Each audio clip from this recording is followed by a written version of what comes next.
In 1921, a black Wall Street tycoon named O.W. Gurley stood on the corner of Greenwood Avenue and watched everything he built transform into smoke and rubble. His neighborhood wasn't destroyed by accident. It wasn't a tragic mishap. It was a coordinated assault. A white mob, armed with rifles carrying dynamite, backed by local officials, stormed his district. Airplanes circled overhead, dropping firebombs onto homes, stores, and families fleeing through the streets. You've likely never heard his name. And that silence is intentional. Because if people understood that America had black millionaires at a time when most of your great-grandparents weren't even allowed to vote, it would explode the myths they've been feeding you about who builds wealth, who creates progress, and who shapes this country.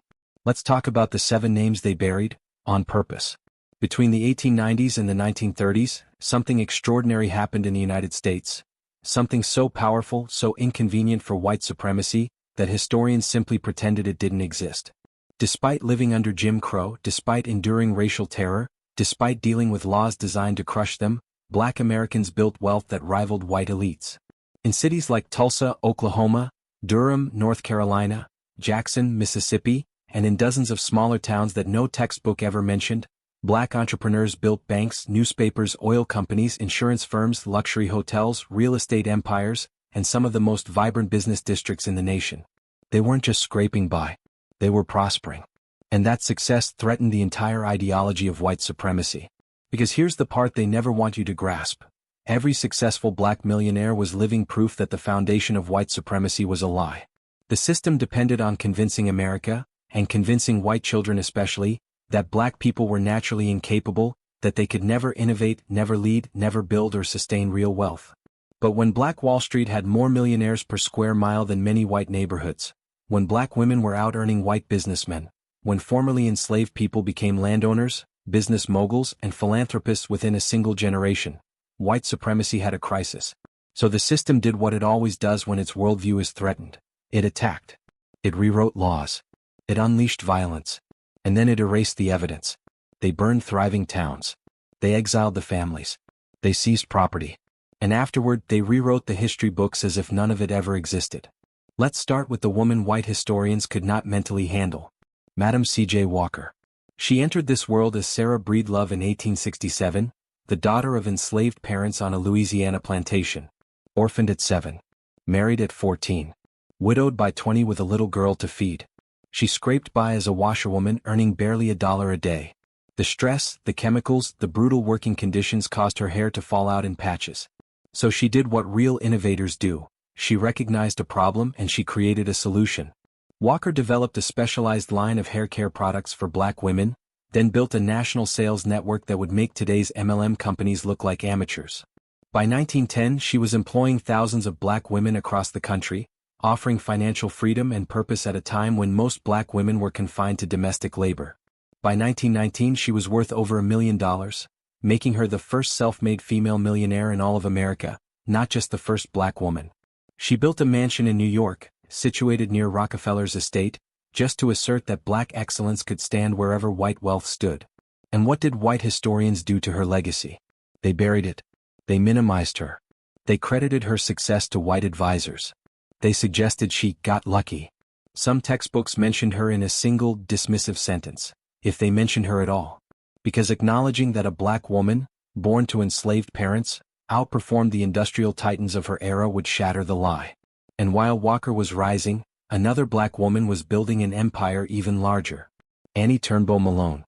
Born in 1869 in Illinois, orphaned young, she developed a groundbreaking hair care system called Poro. Her business dwarfed Walker's in scale. At her peak, Malone was worth an estimated $14 million, a staggering sum equivalent to hundreds of millions today. She employed 75,000 agents worldwide. She owned an entire city block in St. Louis, factories, a training school, a theater, and housing for her workers. Madam C.J. Walker actually began as one of Malone's sales agents before branching off. Malone was the blueprint. But Malone made one fatal error in the eyes of American power structures. She was generous. Too generous. She donated millions to orphanages, funded black colleges, supported civil rights organizations, and became one of the earliest black female philanthropists. And when she went through a bitter divorce, her white lawyers and the Jim Crow court system stripped her wealth through legal decisions that no white businesswoman of her stature would have faced. By the time she died in 1957, most of her fortune had been stolen, and history erased her name so completely that her innovations were credited to others. Two of the richest, most influential self-made women in American history, both black. And for over a century the country pretended they never existed. Now let's return to that burning street in Tulsa. O.W. Gurley was born in 1868, just 3 years after emancipation. During Oklahoma's land rush, he bought 40 acres that would become Greenwood. His vision was radical: create a space where black people could build, buy, and control their own wealth, free from white interference.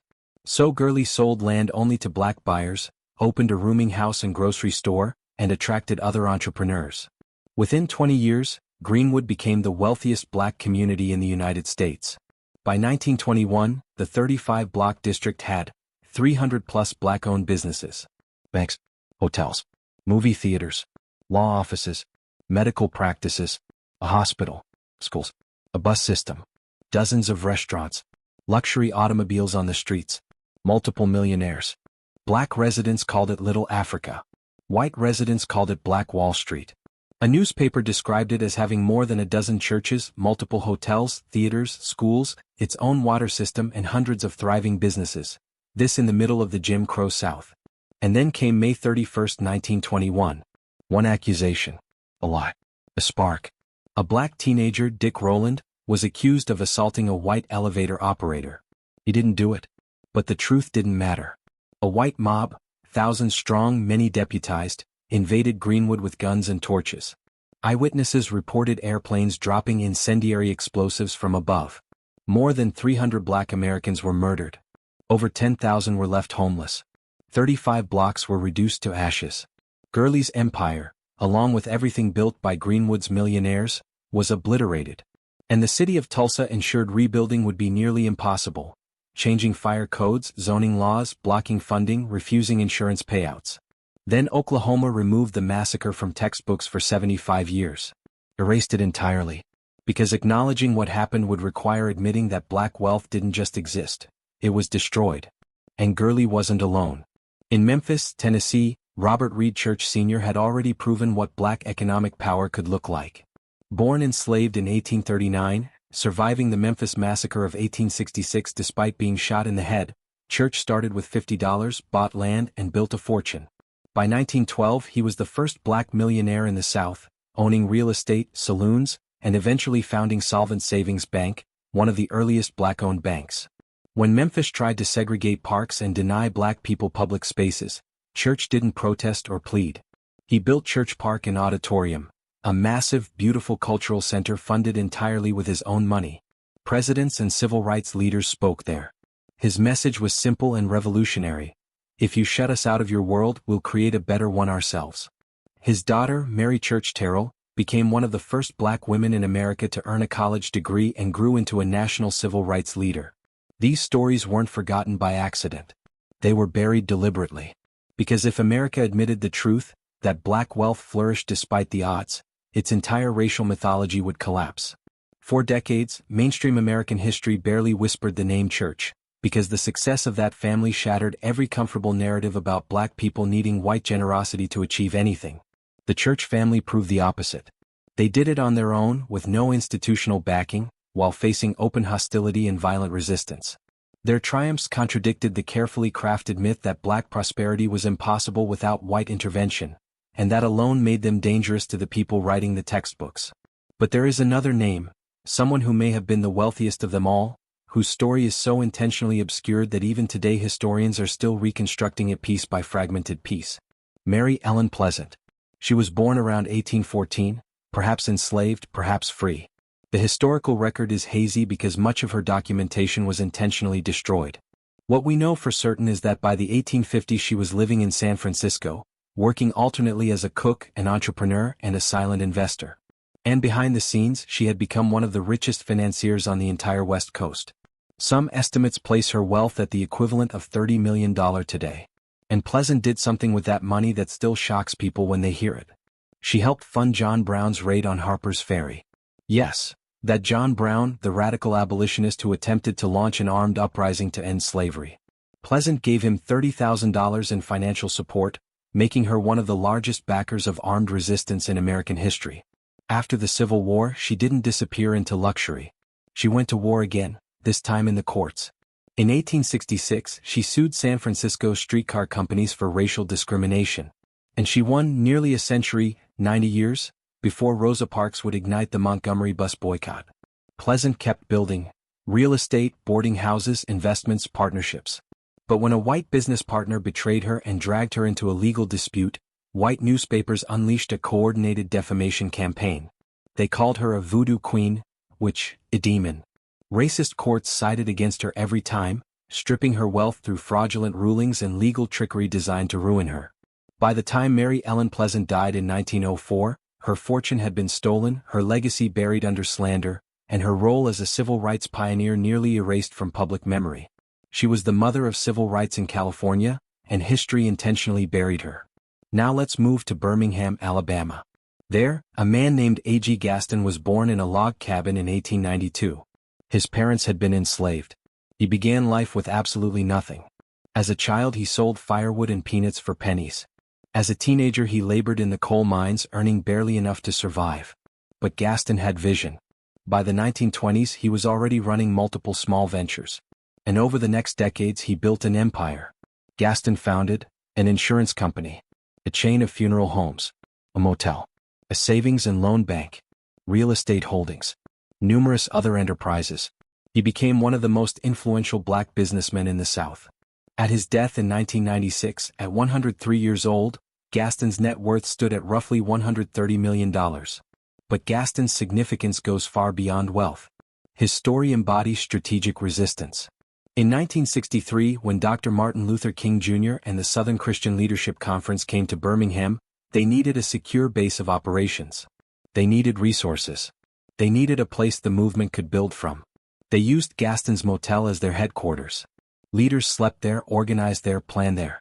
It was the nerve center of the entire Birmingham campaign, the campaign that shook America and became a turning point in the civil rights struggle. And when white supremacists bombed the motel to kill King and crush the movement, Gaston rebuilt it. He understood that black wealth wasn't about luxury, it was about power, security, autonomy, and the ability to fight back.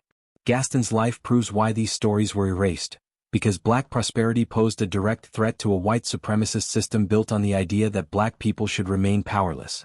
And then there is Biddy Mason, whose life may be the most astonishing of all. Born enslaved in 1818 in Mississippi, Mason was forced to walk the entire 2,000-mile journey behind a Mormon settler's wagon as he moved west, driving cattle, carrying supplies, and caring for her 3 daughters. When the caravan arrived in California, a free state, Mason's enslaver attempted to drag the entire group to Texas to keep them in bondage. But something changed in Mason on that journey.